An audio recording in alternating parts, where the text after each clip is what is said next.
بسم الله الرحمن الرحيم. تفسير ابن كثير آية مغاني سيجي. وقال رجل مؤمن من آل فرعون يكتم إيمانه أتقتلون رجلا أن يقول ربي الله وقد جاءكم بالبينات من ربكم وإن يك كاذبا فعليه كذبه وإن يك صادقا يصبكم بعض الذي يعدكم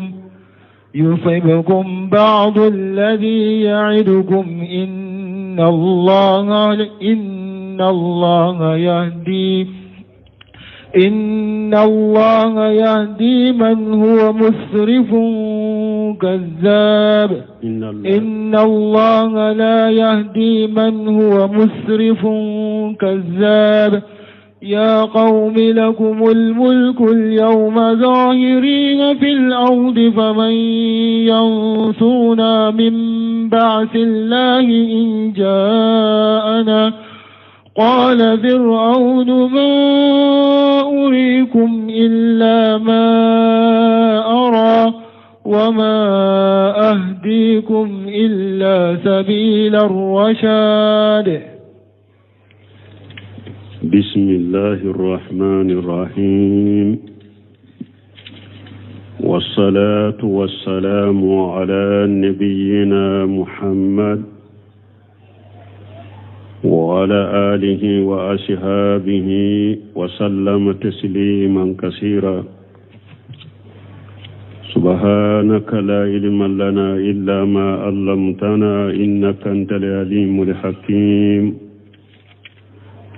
أستغفر الله الذي لا إله إلا هو الحي القيوم وأتوب إليه. اللهم انفعنا بما علمتنا وعلمنا ما ينفعنا وزدنا علما. biye karisu ye hijriya bakele ani kemenani ani binani ani wolon fula shahru sha'ban min ye hijriya san kalu shegina bisunyo muganai miladi nasarau ka jate ba fulani mugani woro san kalu fulanna bisunye wa sheginai ambe dawra bu masjid rajjahu ambo kono. a'udhu billahi minash shaitanir rajim. wa qala rajulun mu'min min ali fir'aun ila akhir al-ayat. darasu temene Musa chiri kata fir'auna ma anyo we qisa de damina dersu temene kono. Musa tale fir'auna ma kuma munun temena ani fir'auna na ka jamace dersu temene wulu fora fo kuma kono na fir'auna ko kale toya ka Musa fa ko Musa ka tigi ala wala le mako sitola ko ale be shira Musa kanu ka dina yelema uga kana chinyali bange du koloka ja o ya soro fir'auna gere ka kabila mogola kubutiga al kubuti chedo be mu'mini de do me aya kalli man ya dogo parce que na ya kalli man ya bange fir'auna kam ko do wuta toy me tuma mi Musa fagali fora adesra yere kro dina demeli koso limania demeli koso amashe ko mara amashe ko munyu aye Musa defali bange keneka komu bena fo tawsir la chogomi. wa qala rajulun mu'min min ali fir'auna ke mu'minu do ko fir'auna ka kabila mogola yaktumu imanahu وياسر أباك كاكلي من يدغد أتقتلون رجلا أقوى مغد فغا أن يقول ربي الله تمام فرعون يفق لفو أقوى مغد فغا كسر مغد فغا لي فغا كنت لفنا ko pasiga kontigi ala e doro abe mugo faga mugo min faga kunta ala na ko ale tigi ala de abe ala kelempe de bato wa qad ja'akum bil bayyinati min rabbikum awe wala kelem bato min fofana kuma te na ya fo dalate ayet de la jelewun de anana ni de la jelewun de ye o kuma yin fana la kabo atigi ala fe wa in yaku kajiban falihi kajibuhu mu'min bin la halala aw man kafaqa aba toy na yasro galon tigalade do ayek galon de tige ka fo ka suro ala maci aka galon junuba yere kai wayin yaku sadiqa men na yasra yakuma min focinya de do yushibukum badu alladhi yaidukum aya la hidu nyogoni la jaba munu nyoko munu nyo do be na usoro de parce que Musa yullahi do nyogonya ni mo min banna cinya makka Musa kele ayullahi do nyogona jiyan la jaba ni la gara la jaba akonna yasro aya abake kamin fo cinya de do a abake ka komunun fawye ko ba usoro do ba usoro de inna allaha la yahdi man huwa musrifu kajjab alate mo dante me baga galon tigela ala to kanda fana de bo Musa fana fula le fule kamin cheyin fula ma Musa to fo cheyin fula abake kamin fo ala bake ka demede ala ya kanda ala bake ka demede na ya soro galon tigela de ro dante me baga de ro dante me baga galon tigela ala to kanda koy ya qawmi yakun kamugo lakum al-mulku al-yawma jahirina fil ardi marali baw bolo bi marali mi bi awde bangalembe dugu kolo kabbi mana awde kakko bangalembe dugu kolo kabbi shebe awde dugu kolo kabbi faman yansuruna min bashi llahi in ja'ana me kana nyefe ni alaka la jaba nana amma jombe se kandeme bi koni marali baw bolo she baw ye dugu kolo ka me ni alaka la jaba nana amma jombandeme qala fir'aun tumami cheye ninfo fir'auna ko jamama ma urikum illa ma ara aw ako jama ne kolima hakrina shifawye fonyere ya hakrina minyere ma chiyaye ani nyumaye nyo hakrina de fawye de bon kasire bena fo rauna yengalon tigaya wama ahadikum illa sabila rasadi ne take kawkanda kata foy mafana fokuna diasira akwai galon tigaya fana ni firawuna ko jamama ne ye min nyenyere ye nyode fuawye ayen galon foni yorola o bena tafsir la parce que firawuna bado ala be ni aleya fo ka jama ko ala te ayen galon tigoye o bena tafsir kono ni firawuna ko aka jamama ko ale mu kanda kata foima ni ewa tiya sirate kuna dia sirate o fana bena jabi tawsir ko na yengalon tige ala yo galon tige yayre wala nando na bunka sirika tawsir la al mashhur anna haja rajula al mu'mina kana qibtiya min ali fir'auna ako min bangelendo ninche mu'min min fulani nye fir'auna ka qabila mugo de qibtiya fir'auna ka qabila mugo chenye ode وقد كان هذا رجل يكتم إيمانه عن قوم القبط ni ceyin tumbe akalli man yaddugo akamo kubutuma amre sakiru be fewundo do ni modo ya mana na ya soro ceyin tunye bani sarlanka de ni firawuna yere ka kabila mogote ni bani sarlanka de tundo ayen nin kuma fodoro temma kono ni kena utumba fa parce que ba fo Musa ka mogode do be Musa defali de la utunte tanda mayre mais ni yaye firawuna ya ka kuma lame ama fenkala folo la folo adonna firawuna ka mogode de Musa ka mogote abonati donc oche atumba kalli man yaddugo bunu seminu ka tawsiri la abe faida foya abe daga hada madenki kalli man yaddugo ni sababu doye ni be yoro la yere bado ni kalli man yabbange ibe la jaba ube tora be la shima abe daga iki kalle liman yaddugo ni darura doye komi ninche mu'mini de tunda ya kalli man yaddugo kubuti gan kaula falamuzi har illa hada al-yawma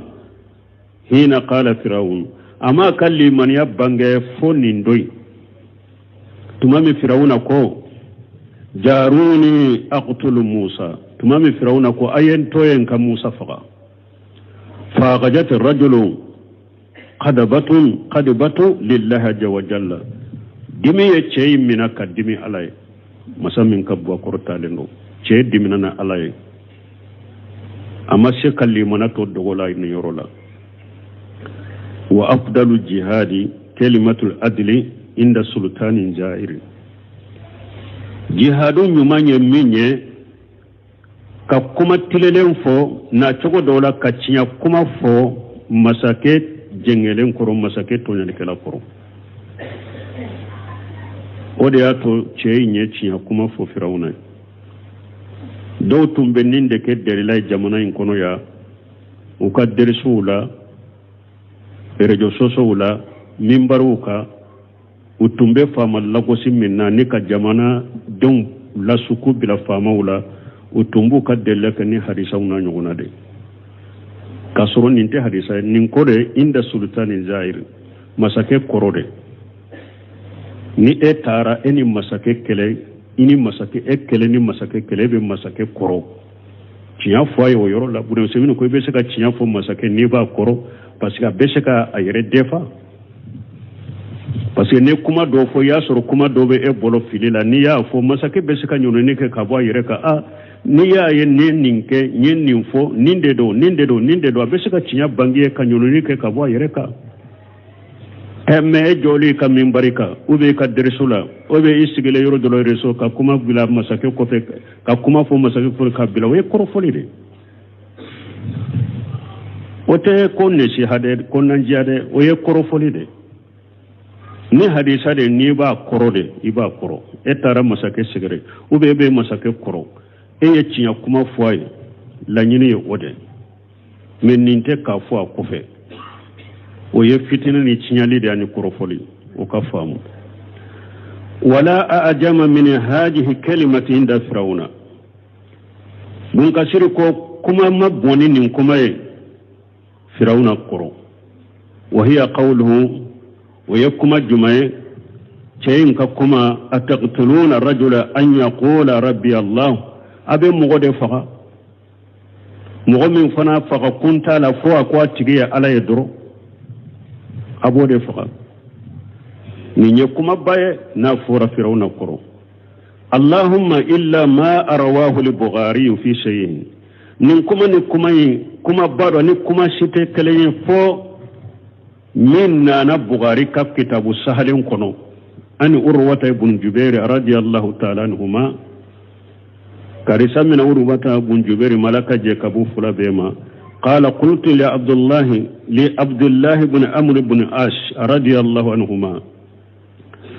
أقول لك عبد الله بن عمرو بن عاص مالك جيك أبو فلابيما أخبرني بأسد شيء صنعه المشركون برسول الله صلى الله عليه وسلم أكون كباريا mushriku ye ko munun ke ciden na min ka gele ka temu be ka ufonye mushriku ye ko jugu munun ke ciden na min ka jugu na be min ka gele na be nka barani oye qala ko bayna rasulullah sallallahu alaihi wasallam yusalli bi fina'il kabati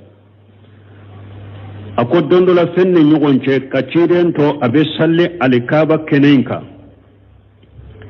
iji aqbala ughbatu bun abu mu'ayti ka to salli la doro ughbata bun abu mu'ayti nana fa gaja bi mankibi rasulullah sallallahu alaihi wasallam anana ka ciden minana kamanye walawa sawbahu fi unuqihi aye ciden ka finin meleke akanna فخنقه خنقا شديدا كتشيدن شيره كفني شيره كنا شيره من كجل قصبه فاقبل ابو بكر رضي الله عنه ابو بكر فنان انا لك جيك ابواما فاغج بمنكبيه اي اغبت ابن ابو مؤيت ايا من ابو بكر يا من انا كمان فلاي ودفاه عن النبي صلى الله عليه وسلم ايا نوني كبو تشيدنga ayanyuni kaboci demma summa qala ko fa abubakar ko ataqtuluna rajula an yaqula rabbi allah wa qad ja'akum bil bayinati min rabbikum abubakar fananin ka aya kala akwa be mu gode faga mu gomi faga kuntala akwa tigi ala kelimto ya bala kelimto de bato ate fo bato ka fara alaka ayeni ala kelimto bato min fana fawye ani delila bangalende nanawma ka watigi alafe wala be ko bun kasir yaira mu'min ahli fir'auna yemminke abubakar siddiq fana ya joyoro ngonake cidenye sallallahu alaihi wasallam sanan kattemeni yoro la bunu shemina rahimahullah ni aya munun fuleni nye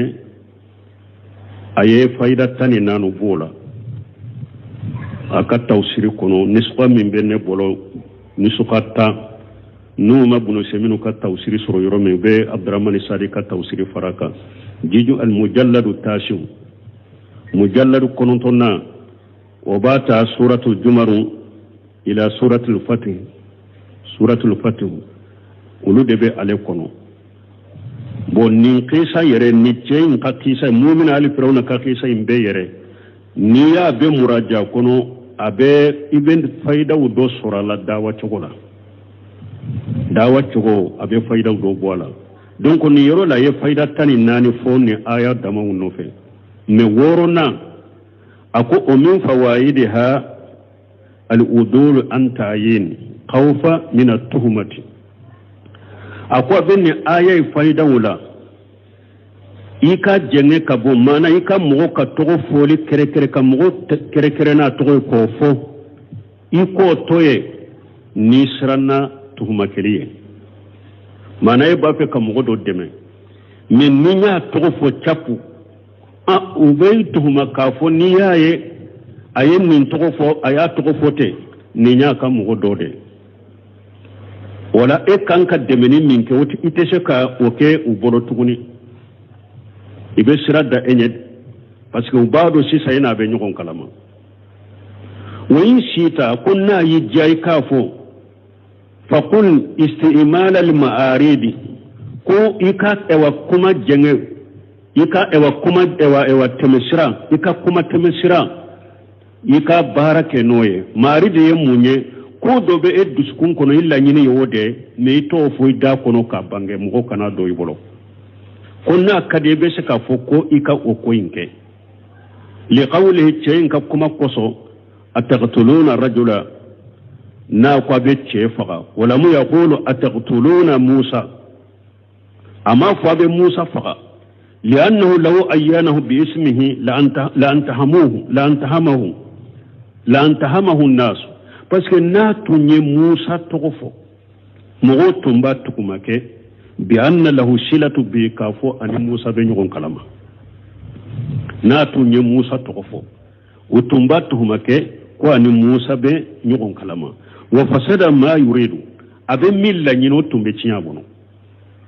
walakinnahum meche abuhamahu aye Musa togoyin toye ama togoyin fo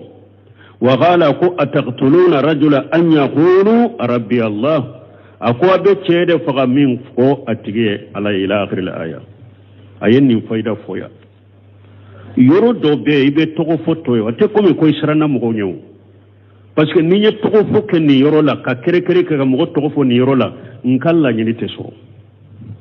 ni yo do ko minna togo fo intoye ika koyin bange doro ka koyin fo ikana tigi togo fo ni nya min fo tafsir la اللغاو الباب المفتوح ويبنو سمنك كتاب الدوري وكتاب فنالا أي فايدة فوق كوريا كتاني آياما وياني ننكدي كويالا نمو يقتوك كاتيكي كقتو بانجي يالا ويكورفوليوا أكو كما جابولا تبيين لقتو wajibu akon kakataw bange ako ye wajibi de comme nebe kuma isurunya na kadi mo be sagi katama ube uya awojoni tigemba chima e yere ba Allah ma kono parce que nyinin kalikela ye nyinin kalike ko kam mo kakataw bange ube jate korofoli wa nte ni ko kambe kuma imbe fo wakati be janya ani fana ko misali la ni mo min ko arhamanu ala li arsi istawa na tigi ko istawla eyo do o tigi yo o kataw fo yala ko tigi krekere ka togo fo ko kataw bange kam mugo ewa wa tahzir anhu ka ayira fona mugo ku yere ko sa tigima o be jate ko folewa jabula budo simino ko tabi'in qataw wajibu ako ka kataw bange o ye wajibi de walakin akum hal in qulitum man qala istawa على الأرش يعني استولى فقوله خطأ وقوله منكر ويجمع ألفاظا باطلا وآتي بما عندي من الحجج هنا ما أجنت أحدا أقوم من نمغمي نيوفو ni aleko sisa ni aleko kataw bangalera ko na aleko sisa bo ni mugomin ko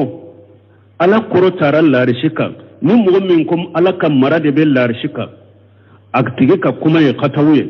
atike ka kuma ye ewa munkaruye atike ka kuma abe fenciyale chama faranyogonka bo ni ofo delila munum be mbolo nana nuye yala nye mo togofa ako yala nye mo kere ya walawa ako ma ayanatu ahada ako ninya nimfo ni katawe mbange mamu osikere ya kafo okofe ako atamimu khairu min ta'yini atamimu khairu min ta'yini akon ni be kataw bange ka fo gorobali kawre kawsa kam go kere ka to fo aradu ni be aradu ko be ni be mo ka kataw bange to ika gorobali fo akode kawsa kateme kere ka akon li sababain ako sababu fula kuso asababu al-awwal ako sababu folo nimbe kataw bange nka kataw bange ni gorobale ni mo mi nyen ni fo nindo ni mo ni nyen ni fo nindo ni mo mi nyen ni ken nindo ka soro matre kra ka to fo akode kanyi ni sababu fulay sababu folo alla yadullu jani anni muta'assabu ضد هذا الشخص ولا سيما إن كان مرموها بين الناس ومحترما وله حسنة كثيرة أكو سبب فلو يكنا مغو كرا كا تغفو ودي كاني كاردوك ني غروبالو كوسا تغفوي ni sababu fulaye ako sababu folo mugo do kanata ninne karasa togofo karaduka ka kata bange mugo do kanata miri ka jigi konne ba konturu de la kombe karasa konturu de la mugo do kanata umiri komba konturu de la ako kuma mana na ya suro atigi de mugo do de mugo min ewa bangalendo a daraja korotaleno mugo donendo mugo uche mugo ba bonya ka karama nyuman chaman ba bolo fana ni tora ko tigi kere ya ko be katawu kaka mugo ba fu ba konturu de la e fe yere be kele ba chaman de suru yere la na ya suru mugo nye mugo ye maru muhan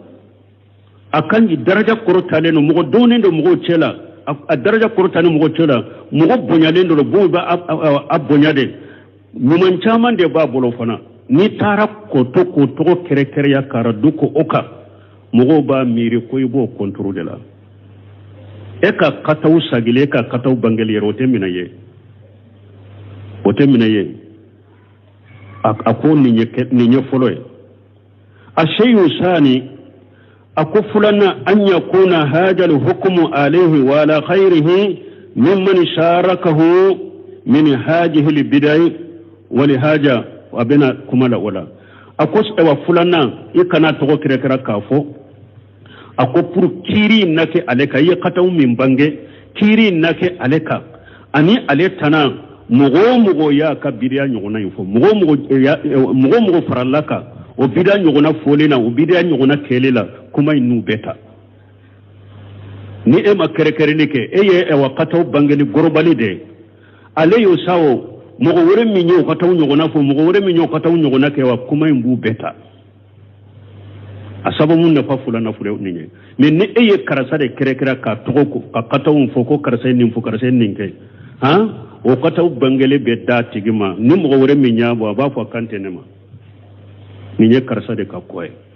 mais ni eye katawi bange gorobali bangelila abe aleta nata ani mugo farala aleka bidayin folina kelela aradum be ubeta katawu bangeli ubeta wala ko unzuru wali hada unzuru ila mu'min ali fir'auna akoy kallajeli ke kata fir'auna mu'min ali fir'auna make qala ataqtuluna rajula an yaqula rabbi allah wala mu yaqula taqtuluna musa ako abe mugo faga mugo min ko tigi alay ama fo abe musa faga amo fo li'annahu kana bainahu parce que alay tumbe mugo chela de atumbu chela de alu tumbu chela de na tunye musa fo utumba jatemina annahu irtibatu bainahu li'annahu kana bainahu irtibatu shakhsu فأنتصر له أتقتلون رجلا أن يقول أتقتلون رجلا نكرة أتقتلون رجلا أن يقول ربي الله أياك النكرة أكو بسغالتهم بجمع شلالي ناتن موسى دي فوسيسا وباجة منا كون موسى وبينكم كلام ده وتنبا فوا أيه كون موسى بي ñogon kalama de abake ka Musa de deme ni Musa be ñogon kalama abake ka Musa de deme wodi ato ko rajula yake nekirai ama fo Musa akwa be mugo faga mim ko tigi alay donc ayin ni fayda fo ka setila ako e wa kataw konin ko bange ako ye wajibi de mais ayin ni nafa dama ni yoro la ya ni be kataw bange ika ke ni gorobali foliye akausa ika mugo kere kafo sababu folo mugo kanata miri ko iba tigi kontrola kuma mana na ya tura tubiye mugo donende abonyalendo nyuman chama ayake ako fulanna fana donc mugo kana ewa fulanna fana ikana le kere ya nima le kere katawum bange donc katawum bangele ba letani aletana ni mugo faralla ko bidanyo kelila ayen ni fonin kasetla na tara bule simnu ka kitabu uba ka kasetu sege ne yen nafa surala aradu chogola ikana mugo to fo yen nafa surala ñu jate ute kaseti kelena ni yoro kelena abeta nani nyugona yoro dola aya fa ko minye koni ka mugo to fo ka mugo kere ya ka to fo ko ale ka barato qaida min be ale bolo ale te mugo kere ka to fo ka dresula wala fi liqa'at ale be muhadarun liqa'u mununke ale te mugo kere ki to fo wala fi ashila ube nyinin kalim munun be na poche alela ka mugo to kere ya ko ale bi fo qataw bangali la ki to fo ko ta le ka sirala we qaida minye ale bola le ba to ala ko qaida sabata ale bolo ko ta le bolo ale ka dersulati kere ya ki to fo ale ka ni na yi muhadaran li qaumun ke wate mugo kere ki to fo ni nyinin kalim munun be na ale ma wate mugo kere ka to fo ale ba fo qaida la ko sabat ala kale sabato ka fana donc o yoro fana ko mo to fo fule ni tora kam mo to fo kara dukaka abena ni bi tahajjubat ale kam mo uba defa mo min to fo kara dukaka dina ma famuye akam mo munum ba ale fe ulu be ale defa mo munum be efe ubi defa tahajjubati ona na dina la mana ube mana dina la ona na dina la ni te kelenya wa fulana ko ni eye mugo to kere ya ka to fo kara dukaka atigi bese ka tubiyo ni ale tubira abidia mi atumbala junumu atumbala bore ube maboy me bese ka eka to fo o charila kaba ebe soko o retira ako ete soko boyo ite soko boy obeto ale ka de bada ale be tubi fana ni te fulaiwa hakili be mununa bo sabana munye sisa aye fula min foya fulo munye mogo kana miri ko ba tigi contrôle la janko na ya soro mogo done de do ni te ke sabana yawa nani na munye nima ale kerekera ka tofo ewa kato yimbangeli ba ale tani ale tanani mogo ye kato nyogona ka abu beta wala hakili be mununa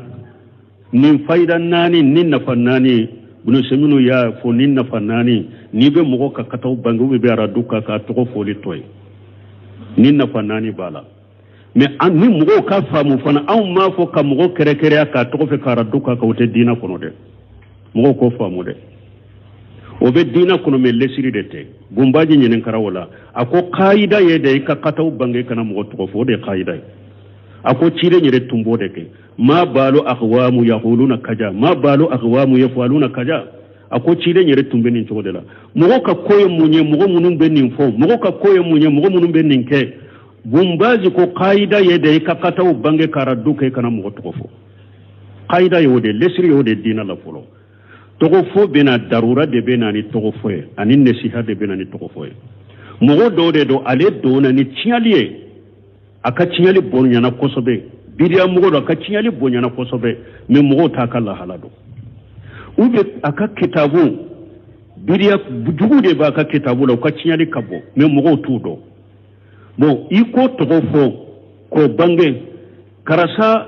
ewa mugo ta do me ayennin kuma min fo kataw belebele ba ayennin ke wale min ke kataw babolo ni bidiya babolo ni min ka cinyali bonyana anyire yado na togo de mafo pour mogo ku yere korosa ma mogo tado aka tinyali be wala gata uko ne shi hakkoso kata silama manto me benin tofo ube aye kitabu de do dila kataw babala kataw min tinyali kabo bonna to de ma fo karasa fulana aka kitabu fulana min fulani nyen kuma min bala ye ayere korosa ma no o ma fo a tinyali be bonya ne shi hakkoso kata dinama nin to be fo me ni yere masala hani tinyali la jala ni yere yado ebe palasi minna ebe se ka tigi togofo ka abangele ke mogo go omina mogo bu yere korosi a fitina to bonya dina kono ibo fo comme bumbaji nunun tumbe palasi minna ibumba nuna nyogono be palasi minna no ulu yado mogo min tinyali bonyana ni ntenya fonka togofo ube togofo ola ke ka ko bange ka mogo baba ila ube ka kitabu do nu ewa uyo ewa a tinyali kabo ne si hakko so bese etofo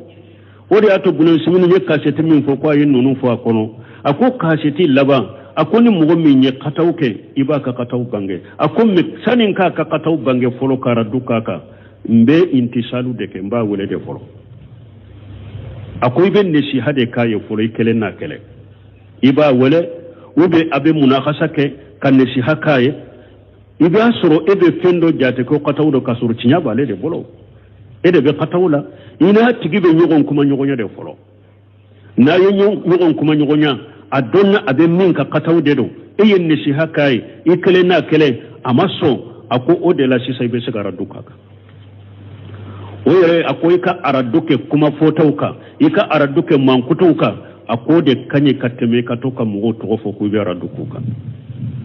wara meni darura ni ne shi hanna na cinyali tala dinala ala ya fanga di mo mimma cinyali tala dinala ala ya nyema ya di ema ka fanga di ma ka doni di ma ibe se ka ke komi fatumata bintu qais na cide ma an ko ciden kan lesrila cide kuma na ba fa ma balu aqwam yaquluna kaja ma balu aqwam yafaluna kaja ciden de bin abin nin de ke kacha ya wakati be me fatumata bintu qais tumami anana ma akuma wiya ya le nyini furula ani usama ta bunjeri ani abu jahami nunu nya le furu nyini furula ne si hakkoso ciden ko mawiya ye fantande abu jahami muso bugala de ifuru usama ma ciden fule ka defo mun be nunu na yu to fo ka bange numuna nesiha wala nesiha koso ni dina darura na to fo be me ni dina darura mana nesihate ani fana ambado cialite kata dina ma wala ode la to fo be ke me ni ote lesri yede ika kataw bange karaduke kataw ka kuma fo tawni mankutu ika raduke wuluka ikana mo to fo me darura bena ni to fo e ani nesiha nanya do ko ciali tala kata dinala wa qawluhu ta'ala ni ala qala min qurta lendo wa qad ja'akum bil bayyinati min rabbikum ani derila jelen nana ma kabwa tigi alafe ay kayfa taqtuluna rajula likawnihi yaqulu rabbi allah tugodi abe mu gofa ko pasiga ko ale tigi alai tugodi abe mu gofa ko akwa le tigi alai wa qad aqama lakum al-burhana ala sidqi ma ja'akum bihi min al-haqq bo ani tinya min nana ma fana ye tinya in delila ira wulade ani tinya min fana nana kuma na ya fote ani tinya min nana ma awma aye tinya in fana delila bangai awyede summa tanazzala ma hum fil muqatabati o kofi ani jigina kata ko kuma nyogonya fa qala ko wanya ko kaje ba fale kajibuhu na ya suru galon tigala de do ako galon junubu baka wanya ko sadiqa min na ya sura bake kam min fawye kina de do yushibukum ba'du alladhi ya'idukum abake kawlahi do nyogonya ni ko munu nyo do ba usoro de yani ijala mujharu lakum shihata ma ja'akum bihi na ya suru alani minna na umma o sahali ma bange awye kafo ye fen sahali no ma bange awye famina li aqli wa ra'i tamni abe haklila ani mugumi ni ka haklina dafalendo awle hadami ani mugumi fana ni keshri bila an tatrukuhu wa nafsuhu fala tuzu akana yere to nyoko nakana to na ya surode ni hari galon tigela do ye galendo fu are ni aya suro aye min fo o sahali ma bange awye o sahali ma bange awye haklima ani aray juma be mu'minna aray dafalim be mu'minna ani mu'min ni keshri bila yere atigina yere kunto nyogona akana toro fa in yaku kajiba fa inna Allah subhanahu wa ta'ala sayuzajihi ala kadhibihi bil uqubati fi dunya wal akhirati min na yasru galon tigela de do ala yere ba la jaba ala masammin kurtale na sinar kurtale no ala ba sarana kan galoye kala min la jaba jiya ani la gara wayin yaku sadiqa min na yasru cinya tigide do wa qad ajaytumuhu aw sagira ka toyo na yasru ya cinya de fu aw ya toro oka yushibukum ba'du alladhi ya'idukum abake kam allah do nyonya ni la jaba mun yo do ba usoro la de fa innahu yatawa'adakum in khalaftumuhu bi ajabi fi dunya wal akhirati parce que fulika allah do tawiye konni awye ale soso ko la jaba ba usoro jin anil labara ayo allah do tawiye ko fawye konnaye ale soso ko la jaba ba usoro jin anil labara fa min al ja'idin indakum abisika daga aw fe yereke an yakuna sadiqa bisika ke aw yerefe abisika ke ciyatige ke fa yanbaghi ala haja allan tata'arradu lahu wala minka ka wala aw kana balami ala aw kana fenke ala bal utrukuhu wa qawmuhu yad'uhum wa yatabi'unahu ni aw maswama akakun haw aw yerefe abisika ke aw yerefe ciyado me aw banama bo ni aw banama sisa aka na fin kala aya toye aye ana kan mugoto aka kan mugo wule aka mugo katuga ko au ka toye dura ko mabola ni au tafe wa hakaja akbar Allah wa jalla an Musa alayhi salam mu'minin ali firawna fule kamin fo nin cogo kelena ala ye an kibarani nin de kabo musa bolo musa na ya fo kam moy annahu talaba min firawna wa qaumihi almuwada'atan fi qawlihi musa aya nyini firawna na kam mo fe ku ko ale toye ko abaki kaka kuma min fo ko lu maso ku ka ale toye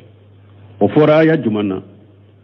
wala gari fatanna qablahum qauma firawna wajahum rasulun karim ala ko aleye ewa firawna kam mo la fitina ku la jarabi ci den kam mo wunye ko firawna kam mo ko alayu la fitina ku la jarabi ci den kam mo wunye ko firawna ewa kam mo wajahum rasulun karim ko ci den nanu ma ci den min kabo ci den ya mun fo musa tumama nanuma ani addu ilayya ibadallahi inni lakum rasulu aminu ako firawna naka jamama alaka jomunum ba aw bolo naba ke ku doya ku tonyo min ye bani salankawye ayu bila kafaranneka ne ciden de ninka cidinya bangalendo wallan ta'alu ala allah kana yere korota ala kade inni atikum bi sultanin mubin min dilla jelende nana awma wa inni ne musa wujitu bi rabbi wa bi rabbikum an tarjumuni mbetangani nintigi alai ani aw tigi ala akani farakirude akani farakiru ko abu faga wa illam tu'minu li fataziluni shahidu yani yorode na malli manani ne amadana aya mabonna kintoy ayintoy anin kam gotoy ala yereni fu musa yereni fuye wa hakaja qala rasulullah sallallahu alaihi wasallam li quraish awan min togo kelena ciden fananin de fo quraish kan kawye an yatrukuhu yad'u ila allah ta'ala ibadallahi wala yamassuhu bisu'i ciden fananin de fo quraish kan kawye ko quraish kan kawka aletoy ko akawole ke kata alamin koro talendo akala ka jon wele kata alama ku kana ko jugu ke alela de ويصل ما بينه وبينهم من القرابة في تلك أجئيته ko kurasigan kaw ko bali masuriya ni sinji mimbe aleni kurasigan kaw che ko o sinji tugule munye ko ka ale toy ko na toro sinji mimbe na che ayo tugu akan toy akanin toro akin toy nkin kam go wele ngala ka jon wele qala allah azza wa jalla ويرفنا لو ساهر ود الله من يلا قال من كبكر تالنو قل لا أشالكم عليه أجرا إلا مودة في القربى أفويا محمد كيدن يلا سلم فلان نما سرنينا أوفي ne min yina ufe bali masruya min binna awche akin kanuni oye akano sinjitu akin ka toroli toye akanin toro ay la tuzuni fima bayni wa baynakum min alqarabati akanin toro bali masruya min binna ce o sababula aye o sinji tugunni awce akanin toro fala tuzuni akanin toro wa tatruku bayni wa bayna an-nasi akanne to akabo neni mugoci akanni mugoto nyogona be munun wale wala haja waqatil hudanatu yawm al-hudaybiyya wa kana fatihan mubina ewa hudaybiyya kallahi nyogonya keraninde ka o kera wasabade o kera funi bade silamuma hudaybiyya kallahi do keraninde ka qurashigan kan nu uluma so ciden tama uka ciden to e santa uka to e anaka jama uka tora kana shama ni mugo min ba fe katuga ko akatuga ko uka ye katoi hudebiya san lahiru keraninde ka akera fatu e fana wa qawlu jallan wa ala ni'alakum musammin kabakuru talinu inna allaha la yahdi man huwa musrifu kajjabu ay law kana haja alladhi yaj'um anna allaha ta'ala arsalahu ilaykum kajiba min fulanni nyen ba ke kafo ko ala ya ci kana auma na ya suru a yaggalon da tige ko ala ya ci kana auma kasura la maci kamata jumun ko mu au yere ba fo cogo mi ko galon tige la de ko ala maci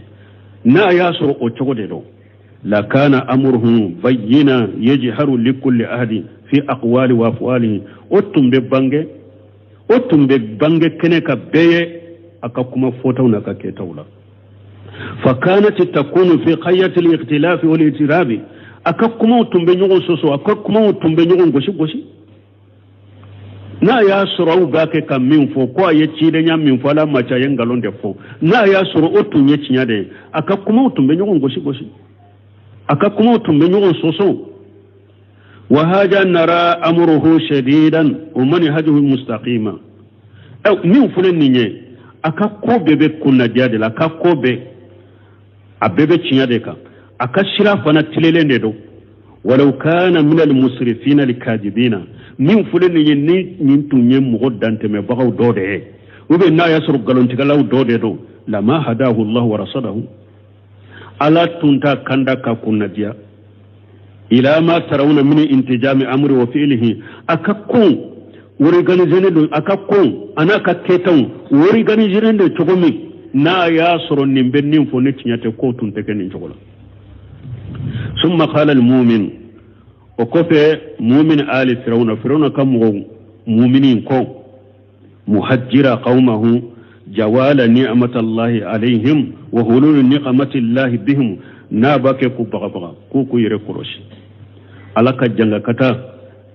نيما من بو بولون على كان نيما من بو سلا كولي كابو بولو كجنغ كتا جيكوكا أكو يا قومي أكون كم لكم الملك اليوم جاهرين في الأرض إيوا أكو بي marali bangalem ba abolo dugu ko ka bide mafo don nata komi an ka wakati sera tuguni buno seminu yen na fa do boy an fana ako donc hada madem ibe minna ambe minna domme ambode jate min bena an ka jate toka ibe minna domme ode jate abe fayda juma boya ako misale la sisa koni mo do nana e de muso nyini atigi ye fasiriye abe sigireti min ube aba bombo sidi eko sisa anana sisa bon nebi kadde muso nyini furula abe sigretimi abe bongo sidi ako anko an kadde muso ndama parce que an de muso ye dina famu chogomi an ka dama adola de muso ni de muso ndira ma ba dila abe sigretimi bila abe na bombo sibila an ka dama ako kana donnin kade ako min bena ante barake no ede ambe min naiba mina no de abe bombo si dimmi na iba mina node abe sigreti minu mina ube mina node me min bena nyefe akwai barate keno yede ako abe sika ke fanao ibi ka demuso abe sika ke fana ibi ka demuso taka dama bi demuso chia ako abe sika ke ebi demuso taka dama pour demuso nka le dilare ale be demuso chia parce que ale de kam mara be demuso ka e ka demuso marata ale ka abe sika chia donc ayo fayda fo ni yero fana la mo kan ni fana famu ambe min na dommi ambode jatemina min bena wote mo bolo ko be ala de bola ala ye min bila eka dommi be dommi na o korosili de bila la eka ni min na ni de muso ni drowa ni fasiki do ewa mo ko nyuma nyinae ka fonka dama de muso nana dila ay kana do ka de min bena ke etodo ebe min na dommi ibe minani ode jate abe o fana foni rola ay qad an'ama Allahu alaykum bi hajal muluki wa juhur fil ardi akwa kam goma ala ye nema ke awye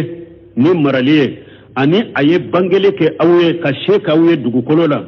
bil kalimatin nafijatin wal jahil aridi ala ye aka kuma na ye kuma min fo aye koko fo de be bo asrafe mo be barake na ka kuma wiye e wa daraja ba على درجة قرطة درجة بودي أوما فرأوا هذه نعمة بشكر الله تعالى وتصديق الرسول صلى الله عليه وسلم أيوة أين النعمة كلش ni ala barika dale ani aka ala ka ciden cinyatiya ni nema min babula ya kurushi de ni ala ka barika dale ani aka ciden cinyatigeli wahzaru ni'matallahi in kajabutum rasulahu ayesra ala ka janga ka takoro na ya ka ciden galon tigaya mumin ali firawna da fulaka mo wajunu ninye asadira ka fuye faman yansuruna min basillahi in ja'ana ay la tughna ankum hadhihi al-junud wa hadhihi al-asakir awa ako dumbe sekandeme ni alaka la jamana nam mana ni alaka la jamana na jaman min fula aw bolo wote saka fuye awma aka kele ewa kele chemu fule ninye wote saka fuye awma wala turaddu anna shay'a min basillahi aka jama min fule ninye aka kele bolo mun fule ninye nunun te sika foyi nyawma nunun te sika alaka janga kata sage ka bonka koy ini aradana bisuyi ni alaya ewa Allah nyini ni ko juguye ni alaya Allah nyini ko jugu kan soro jama min fule ni militaire nun kelece munun fulan bolo yo nunun te sika foyi nyamma de nunun te sika alaka Allah jaba sage koy قال فرعون لقومه أرد على ما أثار بهذا الرجل الصالح والبر الرشيد فرعون كو كم غوما ناب نينچه نيما نينچه من البر من مغنوما دو رشيد مغو كندالندو تمام ينن كما نيما فوكو نواجلو كي فرعون كم غوما ناب نينچه كما وسغي الذي كان أحق بالملك من فرعون بون كثير كو كاسر نينچه نيرتون نمرالي كاكا تم فرعون كا نينچه نيما مين نب مساكيان تون كاكا تم فرعون كا يره فرعون كو كم نابو جابي ما أريكم إلا ما أرى أي ما أقول لكم وأشير عليكم إلا ما أراه لنفسي أوا نما فوي فوي ما كوريكي كتاو مكاكا فيمو فوي كي ko nye mi nye nyere ye ko nyumando nye mi nye nyere ko nyumando nyode bila ukoro de wagari kajaba firaun bunkasiru ko firaun ye galon tige fa innahu kana yatahaqqaqu sidqa Musa alayhi salam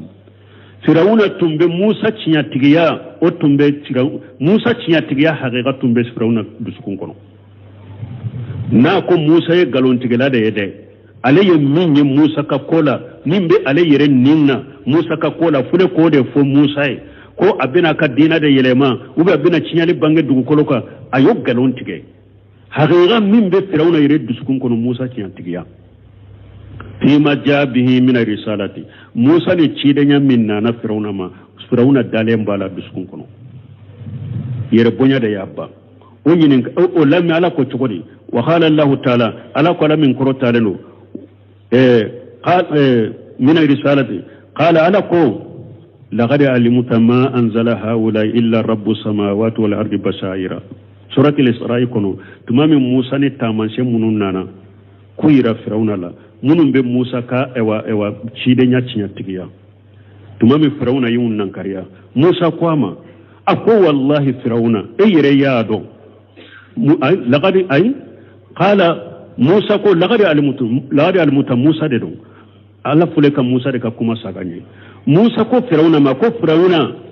ako wallahi ayre ya do ma anjala haula illa rabbus samawati wal ardi basaira nini nin dere la munun nana ema wallahi Firauna ayre bado mo siman nunun jigi fo sanka bawron fulatigi ala ani dugma ko fula uron fulatigi ala basaira fule kene de kaynya bulaw Musa fule ka kalaka ko Firauna bado la nyine munye ni Firauna tundalen tala bafo atumba fontado me ama nan karyaw Musa kalila ka ko wallahi e yere bado nini nin delela jele munun fule kana yima yere bado ko mo sima nunun jigi ni sanka bawdon fula tigi alate ani duma ko lon fula tigi ala e fule kene de kawinya bolaw ni Firauna tuntu don ko cinyado ani Musa be nyogo nyade atumba fontado me aman nan karyaw oye munyira abe Firauna dusukun kono ko Musa ka ci de nyaye cinyade me aye min fo kam mo ye ko abina cinyade de galondo be galondo aye galonti ge yenni yorola ala ko aya wore kono wa qala Allah ta'ala ala ko la min korotalen wajahadu biha wastayqanataha anfusuhum julman wa ulwa yoro wore ka do ko Musa ka ci de nya ko Firauna bado nan karyarade ka fo alabe Firauna bado nan karyade ala ko aya wore kono ako wajahadu biha ako Firauna na ka jama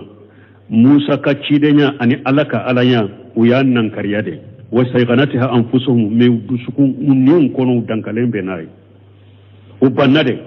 uyan nan karyade me unnin kono udankalene no nay ko ala ko cinyade ko Musa ka cidenya cinyaye me ubanna ma de juluman wa wulwa to nyali ani yere korota duro to nyali ni yere korta yere bonya de yubba sinu nin kono bado fa qawluhu ni Firauna ko ma urikum illa ma ara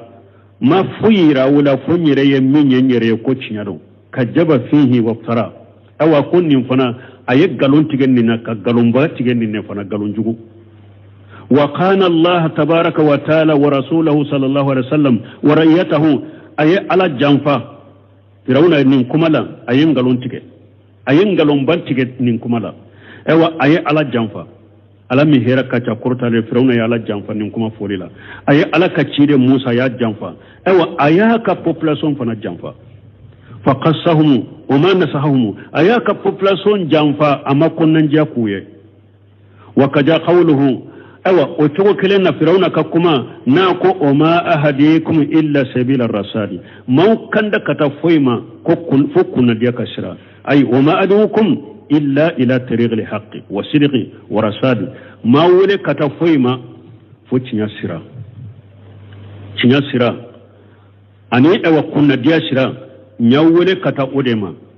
وغير كجب أيضا في ذلك بنكسير كوا يقالون فنين فنالا ni firawuna kwa kamu goma ne ma wele kata foi ma fo kanda sira fo tinya sira aye galon tige nin fanala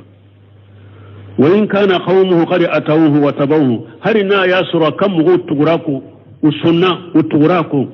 aye galon tiguye qala allah tabaraka wa taala ala qala min korota lendo hakka hera ka ta korta lenin yoro falanga ako fattabawu amra firawuna ala ko firawuna kam go ye firawuna kanyamaru kambatu وما أمر فرعون بالرشيد أكو فرعون كان يامر كاين تي كاندا كده أني عليكو عليه كاندا ده قالوا ما تجوا على يا قالوا تجوا على كو فرعون كم مغو وتقول فرعون كحكلنا كو أيوة فرعون كوين فنا أتي كاندا كا وقال تعالى لكو آية كون على من كرتاري ودل فرعون قومه وما هدى فرعون يا كم مغو فرعون كاندا أكا قالوا تجوا يرى لو ما يرى فرعون ما أيا كم غوفلي أمو كندا وفي الحديث أنا حديث حقنا ما من إمام يموت يوم يموت وهو قاس لرأيته إلا لم يره رائحة الجنة نفرعون يا كم غو جنفسا أسارا حديث سهل فنانا أنا تشيدن بلو تشيدن كو نيما سيته مسكة سيته نيما سيته نسارا don mi isara ya soroyi ka population janfa foite arjanna kasa soroyi nuna nyema ni esara isa to aya soroyi ka population janfa arjanna kasa ita soroyi nuna sanki na do ewa firana be ulula firauna abo masaka wala alakan kisalakan tanga subhanakallahumma rabbuna bihamdika ashhadu an la ilaha illa anta astaghfiruka wa atubu ilaik.